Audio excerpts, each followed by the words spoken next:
WhatsApp guys, welcome back once again. दोस्तों, कहानी की शुरुआत होती है मिस्टर ली नाम के एक आदमी को दिखाते हुए जो जेल के बाहर किसी को लेटर भेज रहा था, लेकिन पैसे ना होने के कारण वो अपने हाथ से ही एक लेटर स्टैम्प बना रहा है। ली का बनाया हुआ स्टैम्प इतना रियल था कि जेलर भी उसे नकली स्टैम्प को पहचान नहीं पाता और इसी तरह उसका लेटर बाहर चला जाता है। अब आप समझ गए होंगे कि ली कितना बेहतरीन आर्टिस्ट है।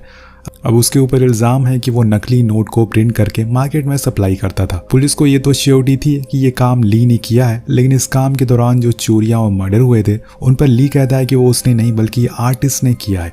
जिसके बाद ऑफिसर ली को सच बताने के लिए कहता है कि आर्टिस्ट कौन है, लेकिन वो ये बताने में बहुत डर रहा था। तभी वहाँ युआन नाम की एक बहुत ही फेमस पेंटर आती है जो कि ली का बेल करवाना चाहती थी और उसके लिए युआन ने बड़े ऑफिशियल के सिग्नेचर भी लाए थे। पर ली का बेल पॉसिबल नहीं था क्योंकि उसे जिस आर्टिस्ट के बारे में पता था उसने ऑफिसर को उसके बारे में अभी तक बताया नहीं था। जिसके बाद युआन कहती है कि वो ली को इस चीज़ के लिए कन्विंस करेगी और फाइनली बेल पाने के लिए ली आर्टिस्ट के बारे में बताने का फैसला करता है और शुरुआत से कहानी बताता है। अब ली बताता है कि ये काफ़ी समय पहले की बात है जब वो और उसकी लवर युआन दोनों एक साथ कनाडा में अपनी पेंटिंग बेचकर गुजारा करते थे। युआन जो कि बहुत ही अच्छी क्रिएटिव आर्टिस्ट थी, उसकी पेंटिंग काफ़ी लोगों को पसंद आती थी, लेकिन वहीं दूसरी तरफ ली सिर्फ फेमस आर्टिस्ट की मशहूर पेंटिंग को कॉपी करता था, जिस वजह से उसकी पेंटिंग को कोई पसंद नहीं करता था। लेकिन दोस्तों, यही ली का टैलेंट भी था। अब ली किसी भी पेंटिंग या सिंबल को देखकर हूबहू उसके जैसे ही पेंटिंग बना सकता था जो कि देखने में बिल्कुल असली लगती थी। अब ऐसे ही दोनों अपना गुजारा कर रहे थे, लेकिन एक बार इन्हें अपनी पेंटिंग को गैलरी शो में करने का मौका मिलता है जिसमें भी ये लोग योन की पेंटिंग को पसंद कर रहे थे और ली की पेंटिंग की बात भी नहीं कर रहे थे। लेकिन तभी वहाँ एक आदमी आता है जो सबके सामने ली की पेंटिंग का मजाक उड़ाना शुरू कर देता है और कहता है क्या इस पेंटिंग के आर्टिस्ट का नाम चोर है जो फेमस पेंटिंग के आइडियाज को चुराता है। और इस बात से युआन गुस्सा हो जाती है। उसने उस आदमी के ऊपर पानी फेंक कर उसे वहां से भगा दिया था। अब ली को यह बात सही नहीं लगती, इसलिए वो भागते हुए उस आदमी के पीछे जाता है और युआन की गलती के लिए माफी मांगता है। और इस पर उस आदमी ने कहा कि ये सब मैंने जानबूझकर किया था, मुझे तुम्हारे टैलेंट के बारे में पता है और मैं चाहता हूँ कि तुम मेरे साथ मिलकर काम करो। जिसके बाद ली और उस आदमी के बीच काफी बातें होती है, जिसमें ली अपनी डिटेल वाली पेंटिंग की काफी बातें उसे बताता है जो कि उस आदमी को बहुत इम्प्रेस करती है और वो ली को अपने सीक्रेट प्रोजेक्ट में रख लेता है। इस आदमी का नाम सैंग था जिसका दूसरा नाम आर्टिस्ट भी था। इसके बाद ली अपने गैलरी वाली पेंटिंग के पास जाता है और युआन के सामने ही पेंटिंग को जला देता है क्योंकि अब वो वापस ऐसे काम को नहीं करने वाला था और उसके हुनर को आर्टिस्ट ने पहचान लिया था। अब हम ली को आर्टिस्ट के साथ कार में कहीं जाते हुए देखते हैं, जहां जाकर आर्टिस्ट उसे अपना प्लान बताता है कि उन्होंने $US की बिल कॉपी बनानी है, यानी कि उन्हें नकली नोट प्रिंट करना है। ये सुनकर शुरुआत में ली को झटका लगता है और वो गुस्सा भी हो जाता है क्योंकि ये काम इलीगल था, लेकिन आर्टिस्ट उसे समझाते हुए कहता है कि ये उसका फैमिली बिजनेस है जो बहुत लंबे समय से करता हुआ आ रहा है और आज तक वो लोग कभी पकड़े नहीं गए। तो अगर ली उनके साथ हाथ मिला ले तो वो बेहिसाब पैसे कमा सकता है। जिसके बाद ली इस पर और सोचने का फैसला करता है और वापस अपने घर आ जाता है, लेकिन वहाँ वो देखता है कि युआन जा चुकी है, यानी कि वो पूरी तरह से अकेला है और इसी जगह ली सैंग के साथ काम करने के लिए तैयार हो जाता है। अब आर्टिस्ट ली को उसके बाकी मेंबर से मिलवाता, जिसमें सबसे पहला मेंबर था लिवान जो कि एक इंक एक्सपर्ट था, दूसरा था जो जिसे इंक के कलर में बहुत नॉलेज थी, तीसरा था कुआंग जो कि सिक्योरिटी संभालता था और आखिरी था सीनो जो कि बटलर था। अब इन सबको मिलकर $US की हूबहू कॉपी बनानी थी और ये सब लोग ये हांगकांग में आकर ये काम करने वाले थे, जहां इनका एक सीक्रेट फैक्ट्री भी था जिसमें ये सब काम करने वाले हैं। अब सैंग ली को $US के बारे में बताता है कि कैसे उनके लिए वो अभी तक का सबसे डिफिकल्ट करेंसी होने वाली है क्योंकि उसमें बहुत सारे माइनर पेंटिंग है, वर्ड्स और डिटेल है जिसे रिक्रिएट कर पाना बहुत ही मुश्किल है। अब ये $US को कॉपी करने की शुरुआत करते हैं, जिसमें सबसे पहले इंक प्रॉब्लम आती है। एक ऐसा इंक बनाना जो पेपर के साथ रिएक्ट करके येलो या पर्पल कलर बना दे, क्योंकि $US के ऊपर किसी भी इंक को डालने पर वो ऐसा ही रिएक्ट करता है। इसी चीज़ की खोज के लिए सैंग अपनी तरफ से लग जाता है। दूसरी तरफ ली भी नोट को बनाना शुरू कर देते में कई दिन लगाकर वो नोट हर एक बारीकियों को ध्यान में रखता है और उसे हूबहू बिल्कुल वैसे ही नोट बनाता है, जिसे देखकर सैंग बहुत ही खुश होता है।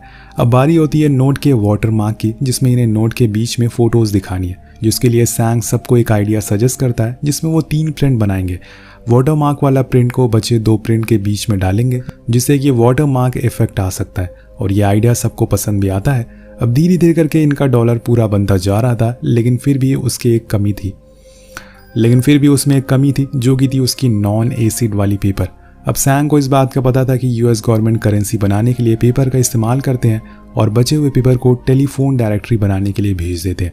इसलिए सैंग अगले दिन ही ली को लेकर सीधा ईस्टर्न यूरोप चला जाता है, जहां वो उसी फैक्ट्री में जाता है जिसमें ये नॉन एसिड पेपर आते थे, और किसी तरह सैंग अपने साथ कई टन पेपर प्रिंटिंग के लिए ले आता है। जिसके बाद फाइनली इनका पहला डॉलर बनकर तैयार होता है, पर अभी भी इस डॉलर में कलर की कमी थी जो इसे नकली से पूरी तरह से असली नोट बना देगी। लेकिन कितनी भी कोशिश करने के बाद ये लोग उस नोट के कलर को नहीं बना पा रहे थे। जिसके बाद एक दिन सैंग ने अपने गैंग के साथ गवर्नमेंट के एक ऑफिशियल वैन पर हमला कर दिया जिसमें वही प्रिंटिंग कलर होते जो सैंग को नोट बनाने के लिए चाहिए थे, और इसी अटैक में सैंग ने काफ़ी सारे ऑफिशियल को भी मार दिया। अब ये देखकर ली बहुत ज़्यादा डर जाता है क्योंकि उसने सोचा नहीं था कि सैंग नकली नोट बनाने के लिए इस हद तक गिर जाएगा। ली के लिए उससे भी ज़्यादा हैरानी की ये बात थी कि सैंग ने कलर लेने के बाद भी वैन को ब्लास्ट कर दिया जिसमें कोई भी नहीं बचा, और ये चीज़ ली के लिए बहुत ही दुखी करने वाली थी। अब कलर मिलने के बाद जो फाइनल करेंसी सैंग की टीम बनाती है वो बिल्कुल रियल नोट से भी ज़्यादा रियल लग रही थी, जो कि फाइनली अब क्लाइंट के पास जाने के लिए तैयार थी। और बस कुछ ही हफ्तों में सैंग पूरी दुनिया में अपने क्लाइंट को ये नोट सप्लाई करने लगता है, जिससे रातों रात वो अरबपति बन जाता है। और अब उसे अपने एक स्पेशल क्लाइंट से डील करनी थी, लेकिन उससे पहले कनाडियन अथॉरिटीज़ को इस बात की पता लग जाता है कि उनके कंट्री में कहीं से फेक करेंसी सर्कुलेट हो रही है, जिसके लिए वो लोग हांगकांग से स्पाई एक्सपर्ट, ताकि फ्यूचर में जब भी उनका कलर खत्म हो जाए तो वो लोग और नोट प्रिंट कर पाए। और कई दिनों की मेहनत के बाद फाइनली वो ऐसा कलर बना भी लेता है जो एक तरफ से दिखने में गोल्ड था और दूसरी तरफ से दिखने में ग्रीन, और यही वो कलर था जो इनके लिए एक बड़ी प्रॉब्लम बन रही थी। अब ली जब ये बात सैंग को बताता है तब सैंग ली से बहुत खुश होता है और उसे अपने साथ अपने स्पेशल क्लाइंट से डील के लिए ले जाता है, जो कि बहुत ही खतरनाक आदमी था। अब सैंग डील की जगह पर पहुंचता है, ली को एक ट्रिगर देता है और कहता है कि जब मैं कहूं तभी उस ट्रिगर को छोड़ देना। इसके बाद सैंग बॉस से डील के लिए चला जाता है, जहां बातों बातों में पता चलता है कि बॉस ने सैंग के डैड को मरवाया था और सैंग आज यहाँ डील करने नहीं बल्कि उसी चीज़ का बदला लेने आया है।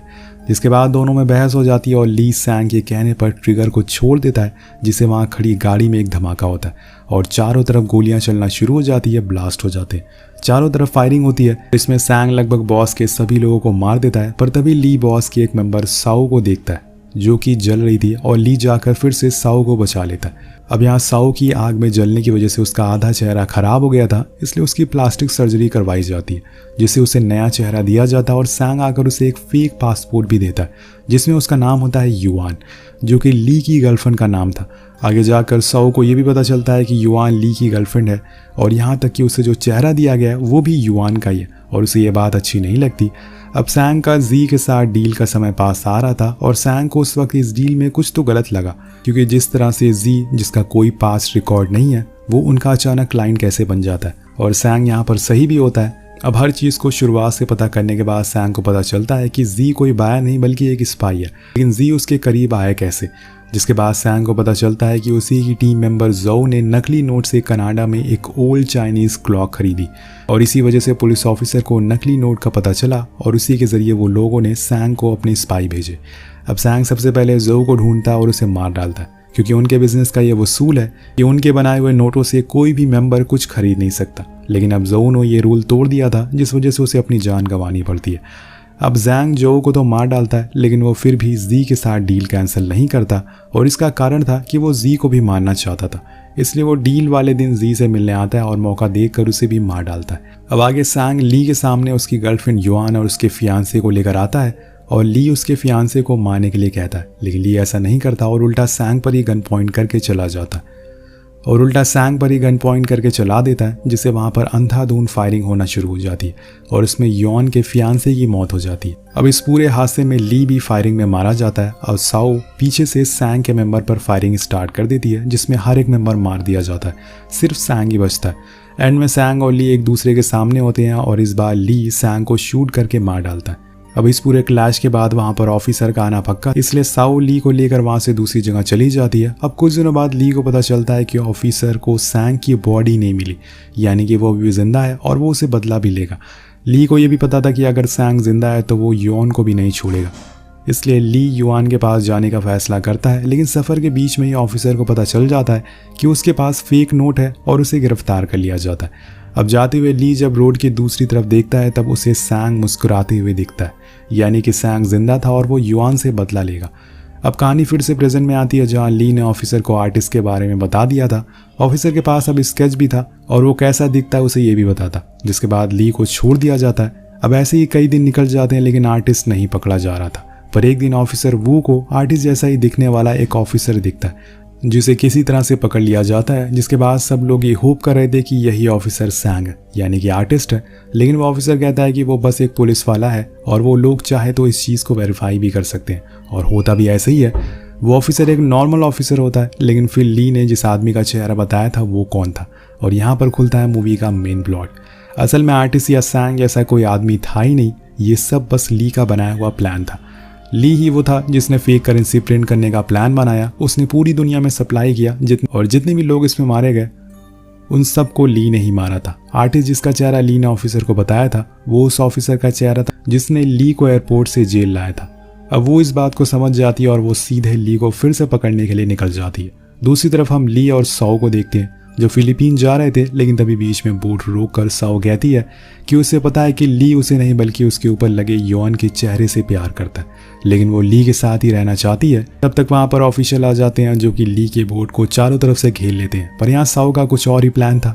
साओ ने पहले ही बोट पर बॉम्ब लगा लिए थे और ट्रिगर दबाते ही पूरी बोट धमाके से फट जाती है और साओ और ली दोनों की वहीं मौत हो जाती है। अब कहानी की एंडिंग में हम वू को असली योआन से मिलते हुए देखते, जहां वो ली की फोटो दिखाकर उससे पूछती है कि क्या वो इस आदमी को जानती है, जिस पर योआन कहती है कि हाँ वो इसे जानती है और वो एक समय पे उसका बॉयफ्रेंड था, लेकिन ये बहुत पहले की बात है। और इसी तरह से ये कहानी यही खत्म हो जाती है। तो आपको कहानी कैसी लगी नीचे कमेंट करके जरूर बताएगा। मिलते हैं अगली वीडियो में। Peace out.